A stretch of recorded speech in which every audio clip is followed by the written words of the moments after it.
In this chapter, we will discuss social anxiety disorder. Social anxiety disorder, also known as social phobia, is a persistent and distressing fear of social situations. It is a very common problem that usually starts in the teenage years. It can be very distressing and can have a big impact on your life. In this lesson, you will learn some practical techniques to help you get rid of anxiety and finally, make an action plan to deal with anxiety stress. Social anxiety is more than shyness. It's a fear that does not go away and affects everyday activities, self-confidence, relationships, and work or school life. Many people occasionally worry about social situations, but someone with social anxiety feels overly worried before, during, and after them. You may have social anxiety if you worry about everyday activities, such as meeting strangers, starting conversations, speaking on the phone, working, or shopping. Avoid or worry a lot about social activities, such as group conversations, eating with company, and parties. Always worry about doing something you think is embarrassing, such as blushing, sweating, or appearing incompetent. Find it difficult to do things when others are watching. You may feel like you're being watched and judged all the time. Fear being criticized, avoid eye contact, or have low self-esteem. Often have symptoms like feeling sick, sweating, trembling, or a pounding heartbeat. Have panic attacks, where you have an overwhelming sense of fear and anxiety, usually only for a few minutes. Many people with social anxiety also have other mental health issues, such as depression, generalized anxiety disorder, or panic disorder. Self-help can help reduce social anxiety, and you might find it a useful first step before trying other treatments. The following tips may help. Try to understand more about your anxiety by thinking about or writing down what goes through your mind and how you behave in certain social situations. It can help to keep a diary. Try some relaxation techniques, such as breathing exercises for stress. Break down challenging situations into smaller parts and work on feeling more relaxed with each part. Try to focus on what people are saying rather than just assuming the worst. We are going to introduce you more tips to reduce social anxiety on our next slides. Social anxiety can easily feel like you are suffering alone. Many people have similar fears in reality. The feeling of anxiety is normal. It is a natural response to our fears and inconveniences. The next time you get into a difficult social situation and feel your usual anxiety creep in, remind yourself that these feelings are natural and general.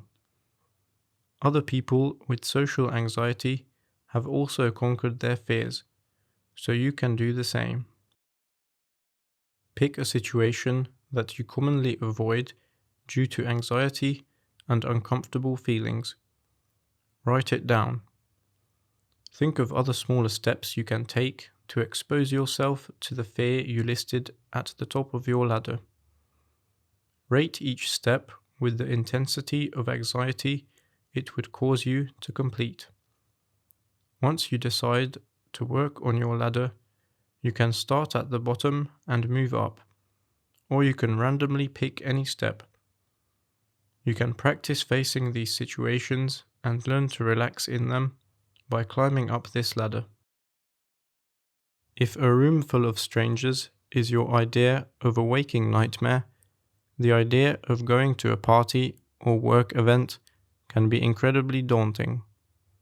One way to ease anxiety is to prepare in advance. If you are nervous about starting a conversation, try these 3 simple strategies before you begin. Introduce yourself. One of the simplest ways to begin is to just introduce yourself and then give the other person the chance to do the same. Once this initial icebreaker has taken place, try asking a simple question or making a simple observation to help inspire further discussion. Keep it positive. Try to start your conversation on an upbeat note. Stay away from launching into complaints or making negative observations. No matter what the situation is, you can find something positive to say. Comment on the weather, the food, the company, or the event itself.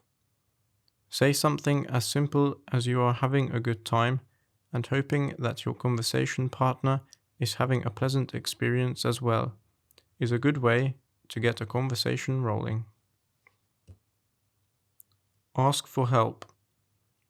Asking a question is a great way to start a conversation. Doing this not only gives you a reason to engage the other person, but it also gives them a chance to be helpful. Listen and express interest. It can be intimidating to try to talk to someone when it feels that you have little in common. In these situations, getting the other person to talk about their own interests, work, or expertise can be a useful way to start a conversation. Ask a question about what the other person does, then focus on really listening to what they have to say. People often enjoy talking about things they are passionate about, so expressing a genuine interest in the things that the other people enjoy can be excellent fuel for a great conversation. Keeping some sort of diary or journal is a great way to cope with episodes of anxiety or distress.